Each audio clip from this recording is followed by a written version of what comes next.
नारद जी कहते अरे राजा प्राचीन बरी, मैं तुम्हें एक कथा सुनाता हूं, उसको समझना। बोले ठीक है महाराज। बोले पुरंजन और अविज्ञात नाम के दो मित्र थे और दोनों बड़े अच्छे मित्र थे। साथी में रहे, साथी में खेले, साथी में खावे। अब एक दिन पुरंजन अपने मित्र अविज्ञात से कहता है कि अरे मित्र, बड़ा समय हो गया यहां घूमते घूमते, चल कहीं टहल करके आते हैं, घूम फिर के आते हैं बाहर। तो अविज्ञात कहता मित्र मैं तो नहीं जाऊंगा, मेरा मन तो बिल्कुल नहीं है, लेकिन अगर तू जाना चाहता तो एक काम कर, जा तू घूम करके आ। अब पुरंजन चल पड़ा। कई नगर उसने भ्रमण किए।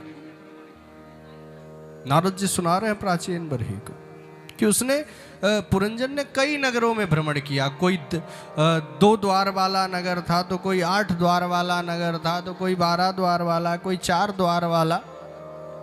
इस प्रकार से कई नगरों में भ्रमण किया, लाखों नगरों में, लेकिन कोई भी नगर उस पुरंजन को पसंद नहीं आया। भ्रमण करते करते पुरंजन पहुंचा एक नगर में जिसके 9 द्वार थे, बड़ा सुंदर था। अब ज्यों ही नगर में प्रवेश किया तो अलग ही शोभा थी। दिखता क्या है, सामने से एक सुंदरी आ रही थी 5-5 सेवकों के साथ में। वो सुंदरी इतनी सुंदर थी कि पुरंजन मोहित हो गया उसको देख करके। उसके समक्ष गया, अरे देवी जी आप कौन, आपका परिचय क्या, आपके माता पिता का नाम क्या है? वो सुंदरी कहती कि तुम्हें मेरे माता पिता के परिचय से क्या लेना देना भाई, क्यों पूछ रहे हो, तुम कौन हो? बोले बस मैं भ्रमण के लिए आया था और आप इतनी सुंदर हैं, मैं भी कुमारा हूं, आप भी कुमारी हैं, चलिए क्यों ना ब्याह कर लिया जाए। उसने कहा चलो ठीक है, हमारा दोनों का ब्याह हो गया। अब ये ठहरे पुरंजन, वो हो गई इनकी पुरंजनी। अब नगर में भ्रमण करने लगे, उसी नगर में वास करने लगे दोनों। अब जैसा पुरंजनी कहे, पुरंजनी कहे हंसो तो हंसवे लग जाए। क्वचित गायति गायन्त्याम रुदत्या रुदते क्वचित। जब कहे रो तो पुरंजन रोवे लग जाए। पुरंजनी कहे चलो तो पुरंजन चलने लग जाए। पुरंजनी कहे बैठो तो बैठ जाए। जहां भी जावे दोनों संग में जावे। उन्हीं के नगर में एक जरा नाम की स्त्री रहती थी, बड़ी कुरूपा थी, और जिसके पास भी जावे विवाह करने के लिए तो वो भगा दे उसको, कह दे कि मैं तुमसे विवाह ना करूं। अब बेचारी बड़ी परेशान। एक दिन वो काल यौवन के पास गई तो काल यौवन से अपनी समस्या बताया उसने कि यार जिससे भी विवाह के लिए जाती हूं मैं इतनी कुरूपा हूं कि हर व्यक्ति मुझे भगा देता है। तो काल यौवन कहता है देख बहन, विवाह तो मैं भी तेरे से नहीं कर सकता तेरे स्वरूप को देख के, लेकिन एक काम कर, ये मेरे सैनिक हैं, मेरे सैनिकों को ले जा और जहां मन पड़े तू वहां ब्याह करियो, जिससे मन पड़े उससे ब्याह करना। बोली ठीक है महाराज। जो जरा ने आक्रमण कर दिया नगर में, अब जिससे मन पड़े उसी से ब्याह रचाए। अब पहुंची वो जरा पुरंजन के पास, पुरंजन के ऊपर आक्रमण किया। जो 5-5 सेवक थे, सबसे पहले तो उन सेवकों को मारा। अब जब सेवक मार चुके तो पुरंजन के ऊपर आक्रमण किया। पुरंजन जब मरने वाला है तो उस समय भी चिंतन वो अपनी पुरंजनी का ही कर रहा है कि अरे मेरी पुरंजनी मेरे बिना कैसे रहेगी, मेरे बिना तो वो खाना भी नहीं खाती है, कैसे जीवित रहेगी, मेरे बिना तो सोती भी नहीं है, कैसे सोएगी। अंत समय चल रहा है पुरंजन का और उसमें भी चिंतन किसका कर रहा है? अपनी स्त्री का, पुरंजनी का।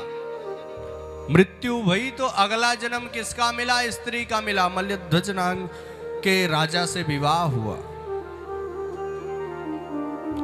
अब एक युद्ध में राजा की मृत्यु हो गई तो जलने के लिए जब ले गए राजा को तो पहले सती प्रथा होती थी।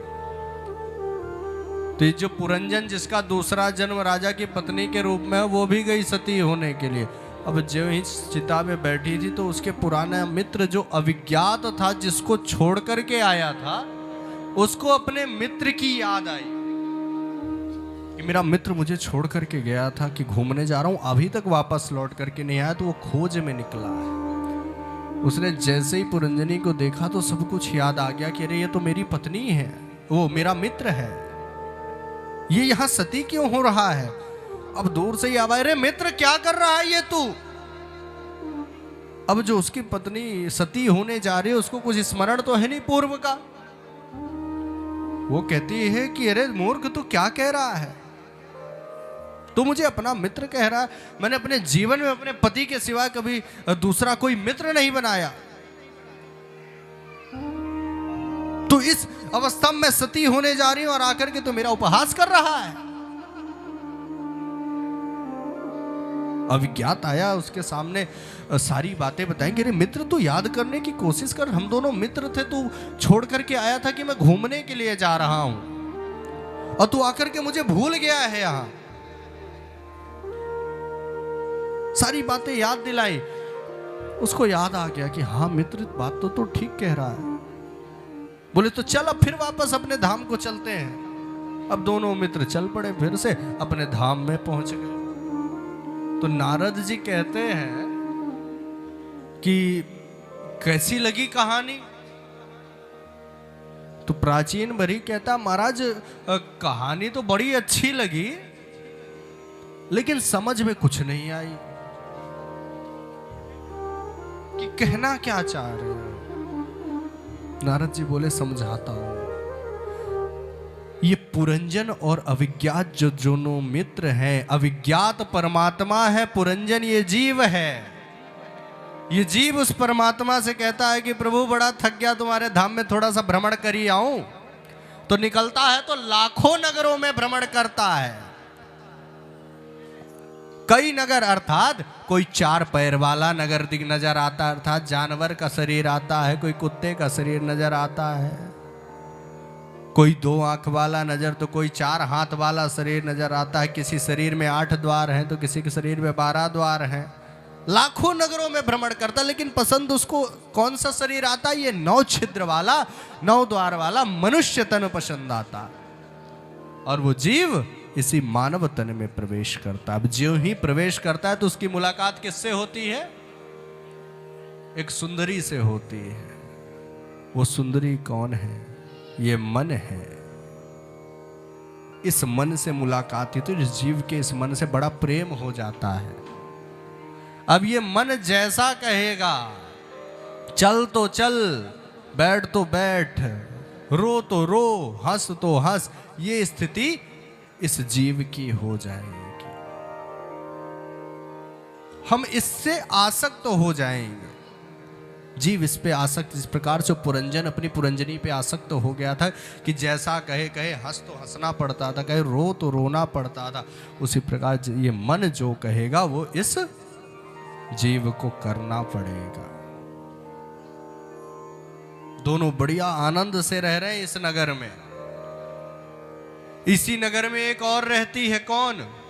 जरा। जरा अर्थात बुढ़ापा। जिससे भी ब्याह करने जाती है सब भगा देते हैं, कोई उससे विवाह नहीं करना चाहता। जब विवाह करने जाती तो सबसे पहले क्या करती है? कहे बाल सफेद करती है। तो आजकल कितनी बढ़िया व्यवस्था है गई है, और डाई करवा लिए तो फिर चिकने हो गए हैं। फिर कहे आंख कमजोर करती है तो बढ़िया चश्मा आ गया, चश्मा लगाने का मन नहीं तो लेंस लगा लिए, पता भी नहीं चल रहा है। दांत टूटवे लग गए सो आजकल दांतन की भी व्यवस्था आ गई। सुनाई नहीं दे रहा तो आजकल वो मशीन की भी व्यवस्था खूब आएगी।